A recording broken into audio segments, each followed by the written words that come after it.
Welcome back to Shut Up and Eat. We had a great response from the last video, so we decided to do another. Today I'm going to do my favorite stewed Cajun chicken.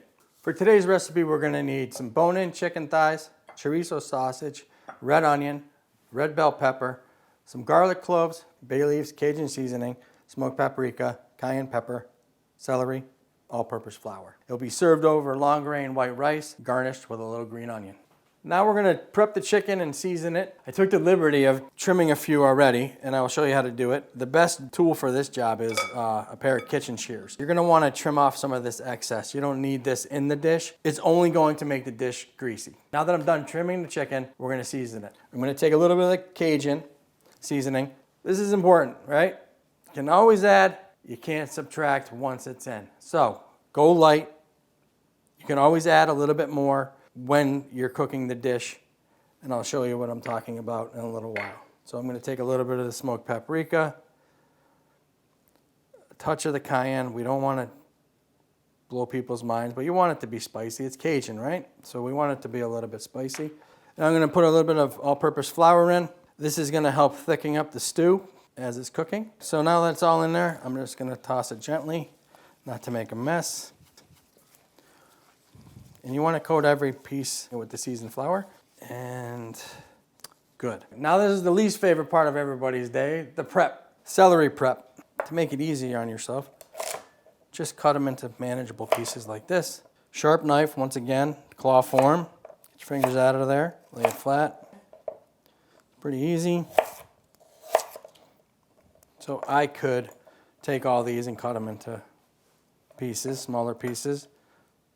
That's dangerous because you can slip, so just do a little bit at a time. Lay them flat, hand on them, and slice down. And rock in motion. Not down like this, rock in motion. Red onion. The tip last time was how to cut up an onion properly. Like I said, always keep the root end. Keeps the onion intact so it doesn't fall apart. Straight down, take the ends off. I'm going to do two real quick because we need to for this recipe. You always want to take the first layer off, get that little membrane out of there. You can see the difference from dull, and you slide it off, and now it's shiny. If it's dull, you have that sliminess, which can slip your knife. You don't want that. Fingers on it, a couple slices this way, turn, slice, slice, slice, slice, turn, claw. Today's tip of the day is how to core and cut up a pepper. Take the end off. We're going to use it. Take the end off. Slide it. Okay, so now you find a seam. Cut a seam. And then gently, you just keep rocking it this way. Move your hand. And there we go. Done properly, it comes out whole, seeds intact, discard it. Seeds, as small as they are, you do not want any of these seeds on your board as you're cutting. But they're very small, they can blend in with the board, and as you're cutting, you can hit one, and it could slip your knife onto your finger, and you don't want that. Okay, once again, as the same with the celery, manageable pieces, right? So I want to cut it into small pieces like this. As you notice, my head is over my board. I'm looking straight down at the pepper. It helps you guide your hand. It helps you give you the same cuts. If you're standing back here, you're not seeing what you're doing. All right, now I'm going to crush up some garlic. Smash. See how nice and easy that is? Claw and guide it with that. We're not going to pulverize it today. We want the pieces in there. We want the garlic flavor. We don't need it to melt into the sauce. See how I'm rocking it? I'm not. It's just going to dull your knife. For this recipe, I use chorizo sausage. By all means, use turkey sausage, use plant-based sausages, use linguiça. It's up to you. I prefer chorizo, so I have it here. And I've already taken the time to cut it into small, manageable pieces, and I'll show you how I'm going to cut it for this recipe. Take it, cut it in half, lay it on its flat because see how it's rocking, you want it flat, turn it, 1/2-inch rounds. Keep your thumb out of there. Guide it with your fingers. Head above the board. Well, now it's done. Let's go back here and cook some chicken. All right, so now we're ready to start cooking. I'm gonna grab some olive oil. I have a nice hot pan here, about medium-high heat. Probably wanna use a 1/4 cup or so. All right, I'm gonna let that get hot. We have our floured seasoned chicken ready to go. What we're gonna do now is we're gonna brown it off. To test this, right, I'm gonna take a little bit of the flour. I'm gonna put it in there. It's starting to shimmer. I want it a little bit hotter before I do, because you don't want it to steam, you want it to sear. All right, so that's good. Make sure this, shake off the excess. You want to hear the sizzle. Drag it over. Make sure it's getting a puddle of oil.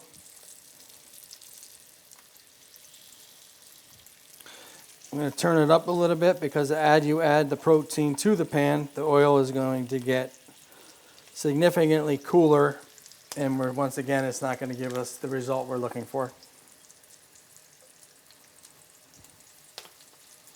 All right, so I'm going to add another one here.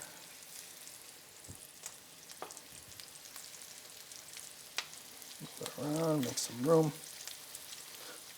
So 6 pieces for this dish is perfect. Feed a family of 4 and also feed a family of 2 if you like leftovers, and I do. This dish is so good reheated. It's like a lasagna or a chili. It gets better because everything gets happy together. All right, so that's going. I'm gonna let that set. I'm gonna set my stopwatch, and we're gonna figure out how much time it takes to get these nice and golden brown. Stopwatch start. I'm gonna add about 15 seconds to this afterwards, because it took me a little bit of time to get the phone going. I'm gonna wash my hands. For my rice, 1 cup of rice to 2 cups of water. So I'm going to take a little bit of salt. Now that it's at a boil,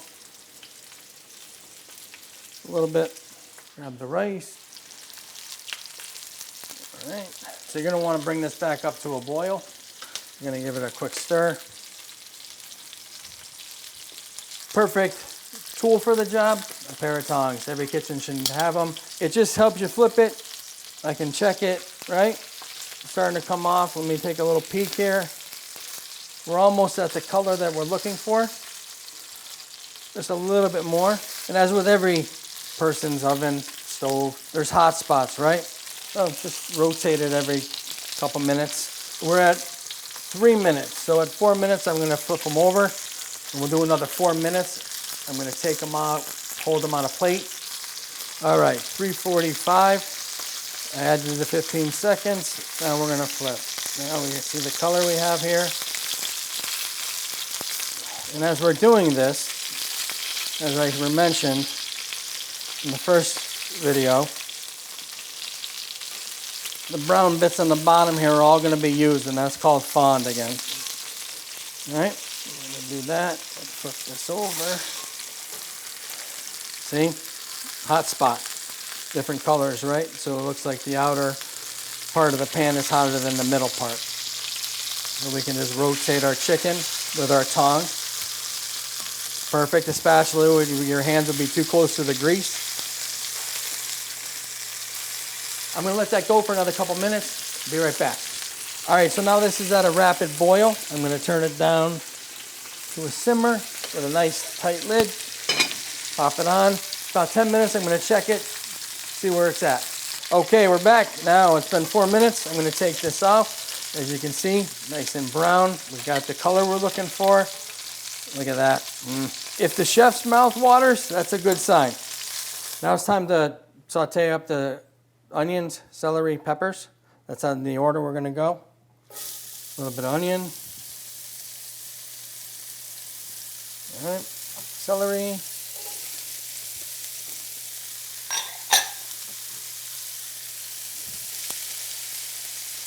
If I'm wrong about this, I'm sorry, but I believe this is called the Holy Trinity in New Orleans. The difference is that I'm using a red bell pepper as opposed to a green pepper. Just a preference, that's it. There's no difference. It's all a matter what you like or dislike. I like the color of the red, so All right, so I'm going to cook this for a few minutes, soften everything up. Like I said, I want it to still have some texture. I don't want it to dissolve into the stew. I'm going to add a little salt.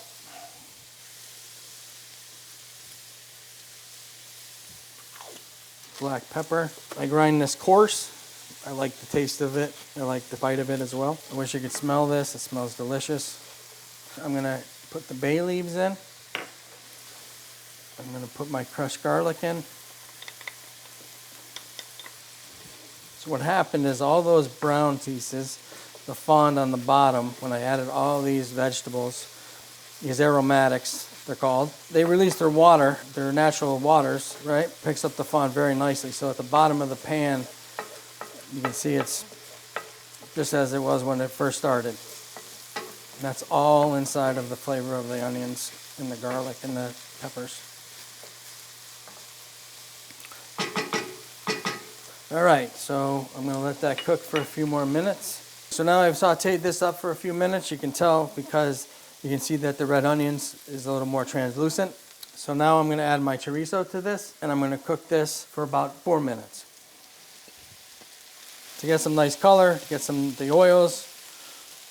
We're building flavor. This dish has so many, not complex flavors, but it's just a lot of flavors. It's like it hits you with the heat, it hits you with the sweet of the bell peppers and the celery and the onion, and the chorizo comes around, and then with the chicken perfectly cooked, it's just a beautiful dish. And I'm happy to be sharing this with you. While this is going, I can see it might just need a little bit more seasoning, so I'm going to just put a little bit more Cajun seasoning. I'm going to leave out the cayenne. I think we put a lot of cayenne inside the chicken. You don't want to add too much. Cayenne, a little goes a long way, and I think we added enough into the chicken. You don't want your guests or your family to be uncomfortable. It's not about you, man.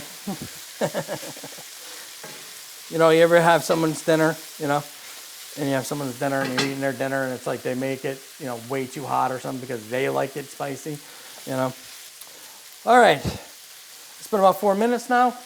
So now I'm ready to add the chicken back into the pan. It looks delicious, but it's not cooked, so still don't use your hands. Tongs, the extension of your hand, which is great. And you want to nestle them in, right?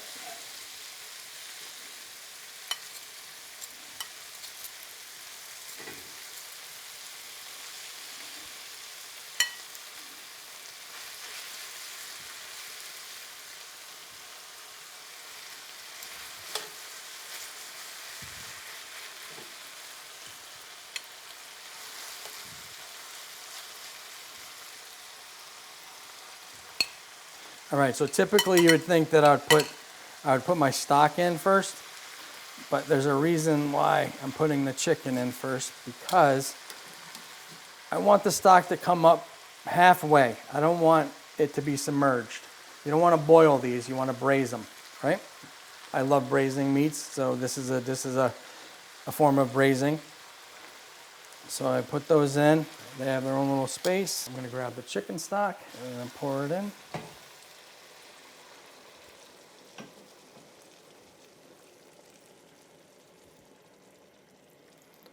Okay. It will reduce down, so that's why we have a little bit more in reserve. It will start getting thick from all the flour that we put on. That's why we use the seasoned flour, because it's going to make the stew nice and thick, so it pours nicely over the rice, but not like a gravy thick. I just want it all to come to a boil. Then I'm going to reduce it down to about a medium heat, cover it. I'm going to flip it every 5 to 6 minutes. It's been about 20 minutes. In that 20 minutes, I flip the chicken every 5 minutes. It's at a nice simmer. I'm going to bring it back to a boil. Now that I brought it back to a boil, I'm going to reduce this down by half. Should take about 5 to 6 minutes. And then this dish will be done. We'll plate it up with some white rice, cut up a little bit of the green onion for garnish, and we're going to go enjoy this. So the chicken is done. I've taken it out. I'm going to just rest it on a plate here. And I'm about a few minutes short of being perfectly reduced down. When you pour the sauce over, you don't want it to just run off the chicken. You want it to glaze the chicken. It has to have a nice sheen to it. You're going to see what I mean when I plate this up. If you can see it now, it's just still a little loose. I want it to be able to be tightened up a little more when I make an S pattern like this, just to leave a little bit of a trail. Not too much of a trail. I don't want gravy, So I'm just going to let that go for a few more minutes. So now you can see that there's a line here, right? And that's where the liquid started, and this is where it's going to end, okay? We're done at this point. See all this stuff here? This is all your seasoning that you work so hard to get onto the chicken and into the sauce. So you get your spatula wet, and you scrape it down. Do this with your chili too, because there's always a line of the chili. Those are all your seasonings, and you want those. They just melt right back into the dish. Your guests are going to be happy that you took the time to do this for them. Trust me. All right, so now I'm going to turn this off. And now we're going to plate up. All right, here we go. Ready to plate up a dish here. We're going to take a little bit of our perfectly cooked rice here. As you can see, it's nice and fluffy. I'm going to put a little bit on the plate like that. Some nice piece of chicken like that. Okay, and as you can see, it's glazing the chicken. It's not running off the chicken. My mouth is watering, everyone. Look at that, right? I wish you guys were here trying this right now with me. If you like it, subscribe. There's a Cajun stewed chicken with chorizo over long grain white rice. Thank you very much.